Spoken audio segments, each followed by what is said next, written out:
আসসালামু আলাইকুম বন্ধুরা, আজকে আমার এই দেশি মুরগিগুলোকে আরডিবি ভ্যাকসিন করাবো। তো আরডিবি ভ্যাকসিনটা করানোর নিয়ম, অর্থাৎ যেভাবে আপনারা আরডিবি ভ্যাকসিনটি করাবেন, আজকে আমি আপনাদেরকে সেই পদ্ধতিটি দেখাই দিব। আর আরডিবি ভ্যাকসিন দেশি মুরগিকে কতদিন পর পর করতে হয় সে বিষয়েও আজকে আপনাদের সাথে কথা বলবো। তো আমি এখানে 100 ml পানি নিয়েছি, 100 ml। তো 100 ml পানি নেওয়ার পর এখান থেকে 3 ml অথবা 2 ml পানি নেবেন। নেওয়ার পরে এই ভ্যাকসিনের মধ্যে পুস্ট করে দিবেন। ভ্যাকসিনটি যদি ভালো হয়ে থাকে তাহলে দেখবেন আপনি এই ভ্যাকসিনের ভিতরে যখন সুইটি ঢুকাবেন, আপনি আপনার এই ভ্যাকসিনের ভিতরে পানিগুলো সিরিঞ্জ থেকে চলে যাবে।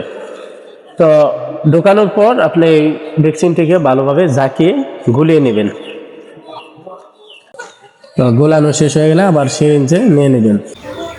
আর যারা দেশি মুরগি পালন করেন, আপনারা 2 মাস অন্তর অন্তর অথবা 2.5 মাস অন্তর অন্তর এই আরডিবি যে ভ্যাকসিনটি পাওয়া যায় সরকারি, এই আরডিবি ভ্যাকসিনটি আপনারা করায় নেবেন। কারণ আরডিবি ভ্যাকসিনটি করায় নিলে আপনার মুরগির রানীক্ষেত হওয়ার সম্ভাবনা খুবই কম থাকে। তো এই ভ্যাকসিনের পানিটি সিরিঞ্জে নেওয়ার পরে এই 100 ml পানিতে আপনি ভালোভাবে মিক্স করে নেবেন। আপনারা এই ভ্যাকসিন গুলানো পানি থেকে 1 ml পানি নিয়ে নেবেন।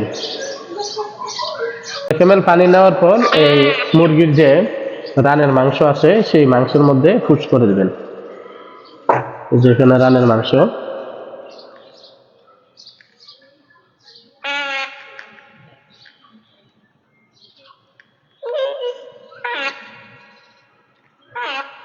এভাবে রানের মাংসে পুশ করে দেবেন।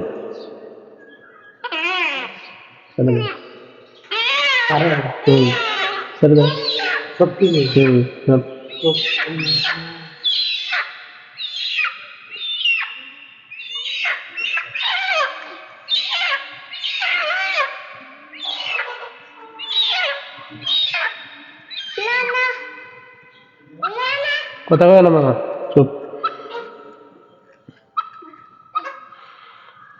এই রানের মাংস পুষ্ট করার সময় খেয়াল করবেন যেন হাড্ডিতে না লাগে, আবার চামড়ার উপরেও না থাকে, যেন মাংসের মধ্যে হয়।